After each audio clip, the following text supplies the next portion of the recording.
안녕하십니까, 이과장입니다. 자, 오늘은 연삭스토를 사용하는 여러분들께 아주 중요한 정보를 알려드리려고 하는데요. 자, 무슨 정보냐? 저희 연삭스토를 플랜지에 장착하는 것까지 어떻게 하는지 제가 직접 시범을 보여드리려고 합니다. 그러면 바로 진행해 볼 수 있도록 하겠습니다. Let's get it! 자, 플랜지에 라벨지를 넣고요. 이를 장착해 가겠습니다.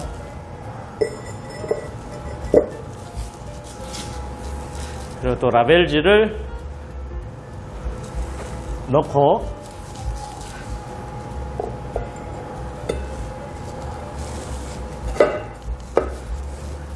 자, 플랜지를 넣고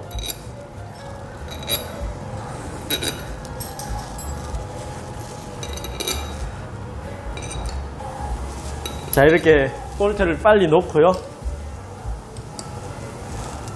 자, 볼트를 지금 일이 바쁘기 때문에 빨리 쪼아줍니다. 지금 막 돌려주세요.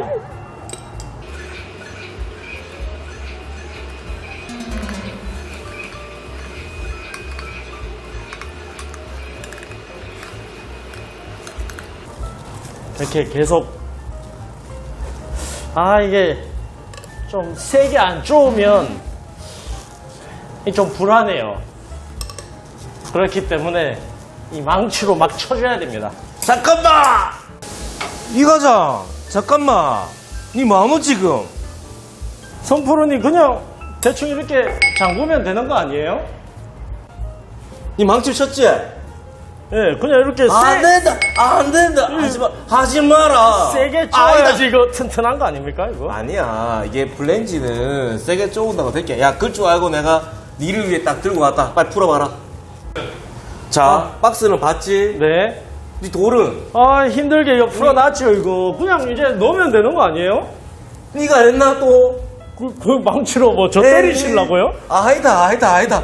이과장 잘 봐라. 우리가 박스는 확인을 했는데 네. 이 제품이 또 문제 생길 수가 있잖아. 네. 그래서 제품이 이상이 있는지 없는지 네. 크랙이 가는지 아닌지 확인하기 위해서 꼭 나온 망치로 네. 제품 플랜지 끼우기 전에 두들겨봐. 이 두들러 보면 어떻게 알아요 이거를? 들어봐래. 잘 들으래. 예. 잘못 들으면 안 된대. 네. 소리 들었지? 네. 되게 맑은 소리 나지? 되게 청아한 소리가 나는데요. 그렇지. 네. 이 제품은 이상이 그런데- 없다는 거야. 그러면은 문제가 있으면 무슨 소리가 나죠? 문제가 있으면 퍽퍽 소리거나 혹은 이 맑은 소리가 아니라 이상한 소음이 나. 그런 경우에도 의심이 되니까 꼭 제일로만 영업소에 연락을 해서 제품 체크를 한 번 더 해봐야 돼. 그럼 소리로도 알 수가 있는 거네요. 그럼 플랜지 장착하기 전에 반드시 필히 꼭 타격 검사를 해야 돼. 자, 플랜지. 야, 이거 형 이거 닦았나? 이거 왜 닦아요? 뭐 보물도 아니고 그냥 넣으면 되지. 이거자. 우리 이러지 말자. 뭐 자, 있으세요? 뭐를? 항상 뒷주머니에는 깨끗한 보호가 있어야 돼. 플랜지 체결하기 대박. 전에 반드시 플랜지에 이물질이 없는지 확인을 하고 이물질이 있다면 깨끗하게 닦아주고 난 다음에 지석을 장착을 해야 돼. 왜 그런지 아나? 왜요? 잘 왜냐면 모르겠어요. 이물질이 있으면 지석의 한쪽 부분에 과압을 주기 때문에 네. 그것 때문에 지석이 크랙이 날 수 있으니까 반드시 깨끗하게 청소한 플랜지를 사용할 수 있도록 해. 자, 깨끗하게 닦았으면 자, 다음에 라벨지를 올리고 자, 지석을 장착해보자.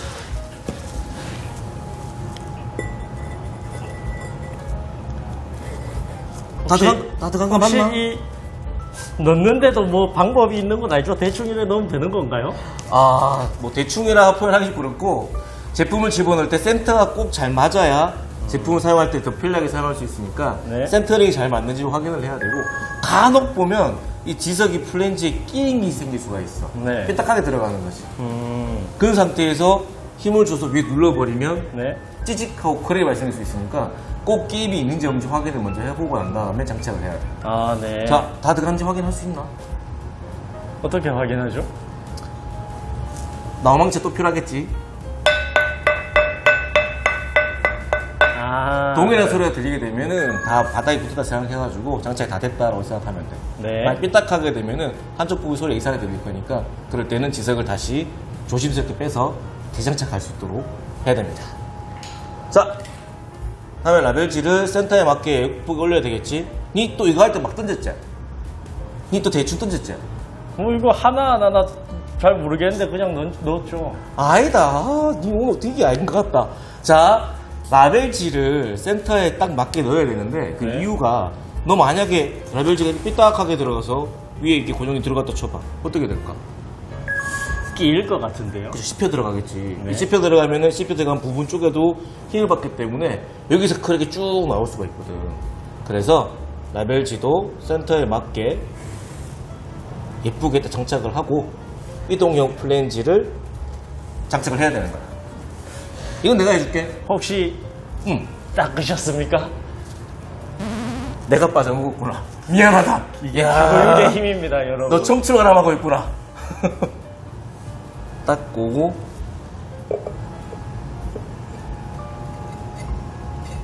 센터에 맞게 플랜지를 끼우고 자 볼트 체계를 이제 해보자.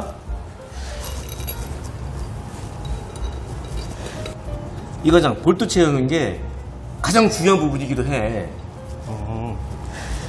이제 플랜지 볼트를 체계를 아니지 강수야. 그냥 대충 쪼으면 되는 거 아니에요? 아니야. 이 토크렌치라는 걸 사용하는 게 가장 좋아. 선프로님, 토크렌치가 뭐예요? 이 렌치는 일반 렌치하고 다르게 내가 얼마큼 힘을 줬다라는 걸 표시해 줄 수 있는 렌치가 토크렌치야. 그래서 일정한 압력을 동일하게 항상 줄 수 있도록 만들어주는 게 이 토크렌치라는 거지. 뭐 그냥 대충 잠그면 되지 뭐 일정하게 줘야 됩니까 이거? 아니야. 너하고 할아버지하고 체결한다 했을 때 힘 차이가 생길 거 아니야.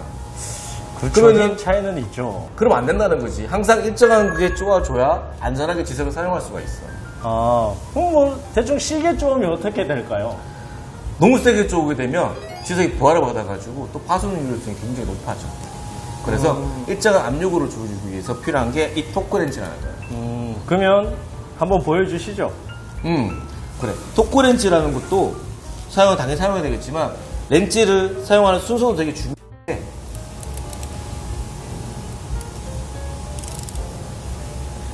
잘 봐. 딱딱거릴 네. 거야. 이러면 이 끝이야. 예. 왜 여기를 안 쪼고 여기를 쪼우죠? 대충 돌아가면서 쪼으면 되는 거 아닙니까? 그거는 한쪽 편에만 너무 압을 주게 되면 반대편 쪼을 때 이쪽 부분이 들려 있어서 쪼으면서 크랙이 발생할 수 있는 위험성이 굉장히 높아져. 그래서 동일하게 면적에 딱 달라붙을 수 있도록 번갈아 가면서 체결해 주는 게 포인트가 돼. 그래서 항상 이렇게 엇갈리게 이쪽을 쪼았으면 반대편 180도 반대편 돌아와서 다시 쪼아주고 또 반대편 넘어가서 쪼아주고 180도 넘어와서 쪼아주면 되는 거야.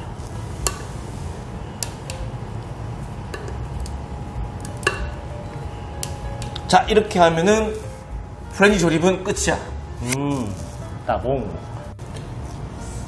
근데 토크렌치라고 했는데 이 토크 압력은 뭐 플랜지 크기, 지석 크기에 따라 다 똑같나요? 그냥 이대로 이제 막 쪼으면 되는 건가요? 그거는 일정한 계산식이 있는데 여기 보면은 토크렌치 압력을 세팅한다고 아까 말해줬잖아. 네. 이 계산값 자체를 계산하는 공식이 따로 있어. 자, 그러다 보니까 플랜지 사이즈에 따라서 그리고 볼트의 개수, 볼트의 파이수 그리고 지석과의 플랜지가 접촉하는 면적에 따라서 이 값 자체가 바뀌는 거야. 그래서 이 값은 항상 동일하진 않지. 똑같은 지석의 동일한 플랜지는 상관없는데 플랜지가 바뀌게 되거나 볼트가 바뀌게 되면 항상 값이 변하게 돼 있어. 그래서 계산값을 가지고 꼭 입력을 잘 했는지 확인을 하고 사용을 해야 되는 거야. 간혹 보면 토크렌치 압력 계산 잘했는데 이 토크렌치 압력 세팅을 잘못해가지고 불량이 생길 경우도 많기 때문에 관리 감독자들은 꼭 계산값이 잘 들어갔는지 네. 확인을 하고 작업을 지시해야지. 그렇군요. 그래 내가 왔다 아이가. Very good. 자, 오늘 우리 손프로님 모시고 정말 좋은 정보를 배웠는데요. 근데 딴 데 보니까 다 그냥 막 치던데 진짜 그렇게 하면은 어떻게 되는지 한번 송프로님 한번 보여줬으면 좋겠습니다. 오케이, 이 과정 그럼 내가 보여줄게. 다른 업체에서는 어떻게 쓰는지 네. 크게 한 3, 4가지로 나눠지는데 네. 토크렌치가 있는 업체야. 토크렌치 있는 업체 같은 경우에는 네, 아까 그냥 토크렌치로 하면 다 잘 되는 거 아닙니까? 잘 되지. 잘 되는데 자 봐. 토크렌치 사용하게 되면 아까 내가 뭐라 했지? 딸깍하고 멈춰야 되는데 네. 딸깍하고 멈추지가 않고 계속 당겨.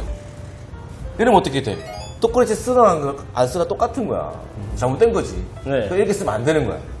자, 토크렌치가 딱깍 오도록만 써야 되는데 더 당겨가지고 과압을 주는 경우가 잘못 쓰고 있는 업체들이 많아. 자, 소용이 없네요. 그렇지. 자, 그 다음 두 번째는 토크렌치가 없고 육각렌치만 있는 업체인데 네. 육각렌치만 있을 때 사람 손으로 쪼으면 뭐 그래도 좀 괜찮긴 하겠지. 근데 꼭 그런 분들이 계셔. 불안하니까 쇠망치를 들고 있는 힘껏 때려 치시는 거야. 안쪽에서까지 계속 치셔. 이래 해야 좀 안정감이 있어 보이는데요.